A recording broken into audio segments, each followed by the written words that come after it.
Hello students. हम NEET का previous year question paper solve कर रहे हैं और आज का हमारा पीवाईक्यू है ऐसे कि Preeti reach the metro station and find that escalator was not working. Preeti जो है वो मेट्रो स्टेशन गई और उसने देखा कि एस्केलेटर काम नहीं कर रहा। She walked up stationary escalator in time T1, और वो ऐसे ही जो है मतलब रुके हुए एस्केलेटर के ऊपर चल दी और उसे टाइम T1 लगा। ऑन द अदर डे, किसी और दिन, if she remain stationery on the moving escalator, अब किसी और दिन क्या हुआ, वो इस एस्केलेटर के ऊपर चलती है। Then escalator takes her up in time T2। अब की बार क्या होता है कि वो तो स्टेशनरी खड़ी रहती है और एस्केलेटर चल रहा होता है, तो वो टाइम T2 में पहुंच जाती है। Time taken by her to walk up on the moving escalator will be. अब अगर एस्केलेटर भी चले और प्रीति भी चले तो कितना टाइम लगेगा। तो इस क्वेश्चन को सॉल्व करने के लिए जो हमारे पास मेथड है उसको हम आज जो है इसका सॉल्यूशन करते हैं। देखो, मान लो कि ये एक एस्केलेटर है। ओके, ये एक एस्केलेटर है। इस एस्केलेटर पे की जो डिस्टेंस है वो कितनी है, डी है। कितनी डिस्टेंस है, डी। तो हम कहते हैं केस वन में एस्केलेटर क्या है, स्टॉप, यानी वो तो रुका हुआ है स्टेशनरी। और प्रीति क्या है, मूविंग है। ओके, इस कंडीशन में हम कहेंगे let speed of Preeti is v1, और टाइम तो गिवन है ही t1। ओके, तो इसमें सिंपल फार्मूला लग जाएगा। क्या होता है हमारे पास फार्मूला, वेलोसिटी इक्वल टू या स्पीड इक्वल टू डिस्टेंस या डिस्प्लेसमेंट, इसमें दोनों में से कोई भी फार्मूला लगा सकते हैं, डिस्प्लेसमेंट अपॉन टाइम। ओके, तो हम कहेंगे v1 equal to d upon t1। ये हमारा फॉर्मूला नंबर 1 आ गया।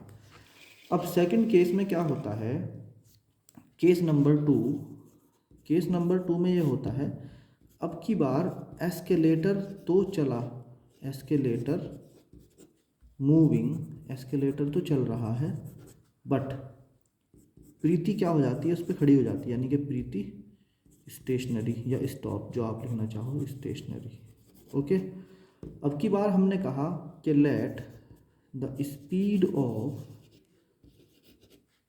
एस्केलेटर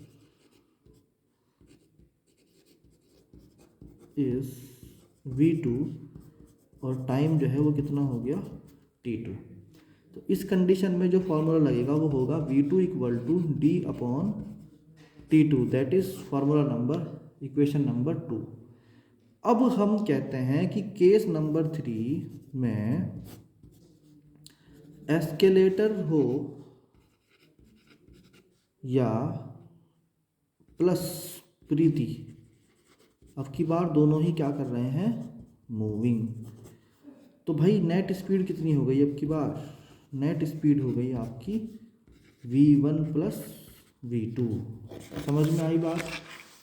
उसके बाद हम क्या बताते हैं कि अब की बार हमने टाइम माना कितना, t मान लिया, ठीक। तो हम कहेंगे कि भाई v1 प्लस v2 स्पीड से जब आप चलोगे तो डिस्टेंस तो अब की बार भी t ही रहेगी, मगर टाइम को हमने मान लिया t।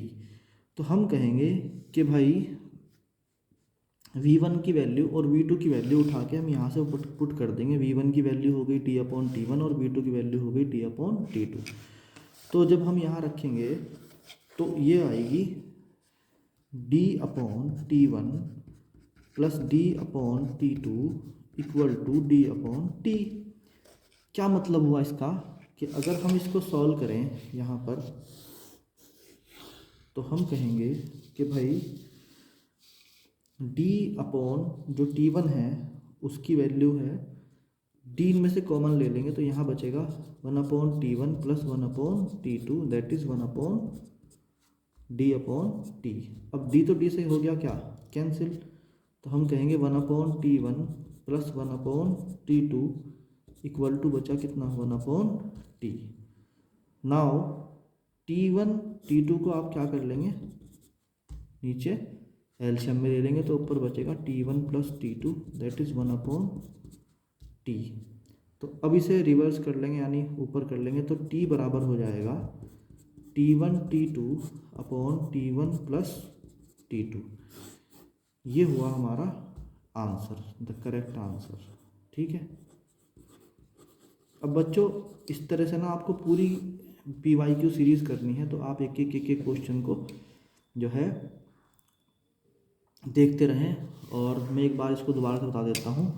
देखो टोटल हमारे पास जो है हमने डिस्टेंस मानी D जो से कवर करनी है एस्केलेटर में, तो एस्केलेटर की लेंथ जो है वो D है। और केस 1 में हमने कहा कि एस्केलेटर तो स्टॉप था मगर प्रीति मूविंग थी।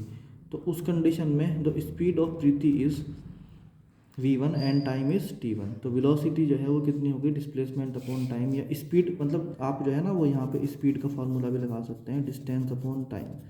कुछ केसेस में क्या होता है डिस्टेंस, ये फार्मूला मैटर नहीं करता आपने कौन सा लगाया, कुछ केसेस में तो v1 बराबर d/t1। इस तरीके से केस नंबर 2 था हमारा escalator moving and Preeti stationary. तो इस कंडीशन में हो जाएगा वेलोसिटी v2 इक्वल टू यानी speed v2 equal to d/t2। अब escalator plus Preeti case number 3 में दोनों चल दिए, तो हमारी net speed v1 plus v2 हो गई और टाइम हमारा कितना हो गया t। तो इस कंडीशन में हम कह देंगे कि भाई net speed v1 plus v2 equal to distance upon time. अब की बार टाइम को t मान लिया हमने।